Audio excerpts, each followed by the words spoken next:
Hello again, guys. We're going to pick up where we left off in Matthew 9, Mark 2, and Luke 5. This one should be fairly quick, so let's get in here. So we're going to start in Matthew 9:14. Then the disciples of John came to him, saying, "Why do we and the Pharisees fast often, but your disciples do not fast?" And Jesus said to them, "Can the friends of the bridegroom mourn as long as the bridegroom is with them? But the days will come when the bridegroom will be taken away from them, and they will fast. No one puts a piece of unshrunk cloth on an old garment, for the patch pulls away from the garment, and the tear is made worse. Nor do they put new wine into old wineskins, or else the wineskins break, lest the wine be spilled, and the wineskins are ruined. But they put new wine into new wineskins, and both are preserved." And as usual, we're going to go ahead and jump into Mark 2, and we're going to see what he has to say. They're pretty similar, but worded just a little bit different. So we will read Mark 2, and we'll start in verse 18. Okay, the disciples of John and of the Pharisees were fasting. Then they came to said to him, "Why do the disciples of John of the Pharisees fast, but your disciples do not?" And Jesus said to them, "Can the friends of the bridegroom fast while the bridegroom is with them? As long as they have the bridegroom with them, they cannot fast. But the days will come when the bridegroom will be taken away from them, and they will fast in those days. No one sews a piece of unshrunk cloth onto an old garment, or else the new piece pulls away from the old, and the tear is made worse. And no one puts new wine into old wineskins, or else the new wine bursts the wineskins, and the wine is spilled, and the wineskins are ruined. But new wine must be put into new wineskins." And let's jump into Luke 5. Okay, and I believe it's 33. Yes, Luke 5:33. Okay, then they said to him, "Why do the disciples of John fast often and make prayers, and likewise those of the Pharisees, but yours eat and drink?" And he said to them, "Can you make the friends of the bridegroom fast while the bridegroom is with them? But the days will come when the bridegroom will be taken away from them. Then they will fast in those days." And then he spoke a parable to them. "No one puts a piece from a new garment on an old one, otherwise the new makes a tear, and also the piece that was taken out of the new does not match the old. And no one puts new wine into old wineskins, or else new wine will burst the wineskins, and be spilled, and the wineskins will be ruined. But new wine must be put into new wineskins, and both are preserved. And no one having drunk old wine immediately desires new, for he says the old is better." As you can see, Luke gave us a little bit more information here. And so, remembering to the last couple of studies, we are still in the second stage of the Sanhedrin. Okay, they are questioning and interrogating. And this time they come directly to him, to Christ, because they ask, why did John's disciples and the Pharisees' disciples, remember that disciple is just somebody who's trying to learn, right? They're following and learning. Why do they fast, but yours do not? And so Jesus gives a few answers here, but remember that the Pharisees hold their oral traditions, which would be what we call the Mishnah, remember? Okay, they hold their oral traditions to the same authority as the scripture. And so we kind of have been repeating that, but it's pretty intense. That's why they're so shocked all the time, right? And so there is some big groups that do this today, and one to note would be the Catholic Church, actually. And so there is when we have Pharisees who know certain things, right? And they're the teachers of the law and the priests and things. Okay, there's something called Gnosticism, and we're not going to get too deep into it, but I will put it in the notes below for you to look into. Okay, and this is when only a certain people, okay, or a higher group of people have more knowledge. Okay, have a higher knowledge of something. Okay, this is going to be your Pharisees, your Sadducees, your priests.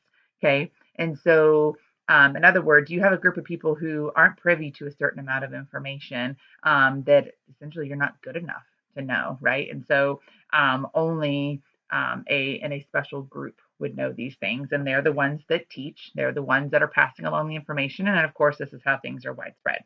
So anyway, I'm going to give that down below as something you can look up later. But Jesus proceeds to answer them, and he gives a few answers for this. Okay, number one, Jesus is the bridegroom, right?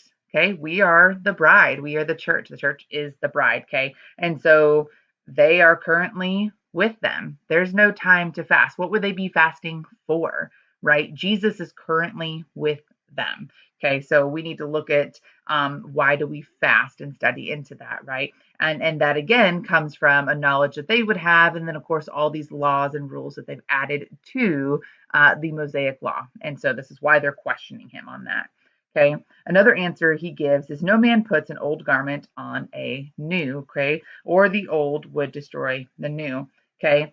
So what's happening here is Jesus is talking to them about when Jesus came to fulfill the law here. Of course, we are talking about taking on the law of Christ, right? We're taking on what Jesus is asking them to do compared to the Pharisaical way of them doing things, okay?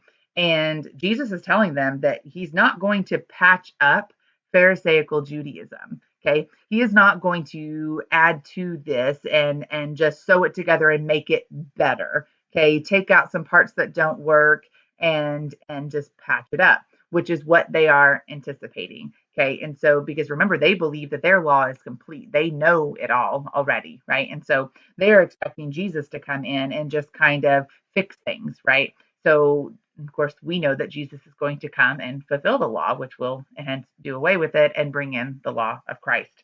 Okay.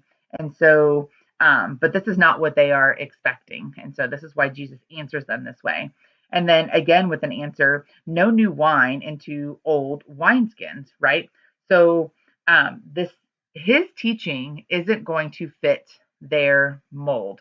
So when dealing with wine, wine ferments and it expands, right? And of course, we know it sits and ferments over a long period of time. And so when it expands in this barrel has been expanded as far as it can. Okay. So when you add new wine, which means it's unfermented, okay, the wineskin has nowhere to expand. It's as full as it's going to be, therefore it would burst. So this is of course something that they would deal with regularly and they would know of this, okay? But what Jesus is actually saying here is that when you're filled with all of your own thoughts, your own ways, your own laws, okay, you can't take in the new, which is Christ. Okay. You can't just come and add to, you're already filled with everything that you're going to be filled with, right? Something has to give. And so this is what he's explaining to them here, this concept. Okay. And then in Luke, we saw he added here,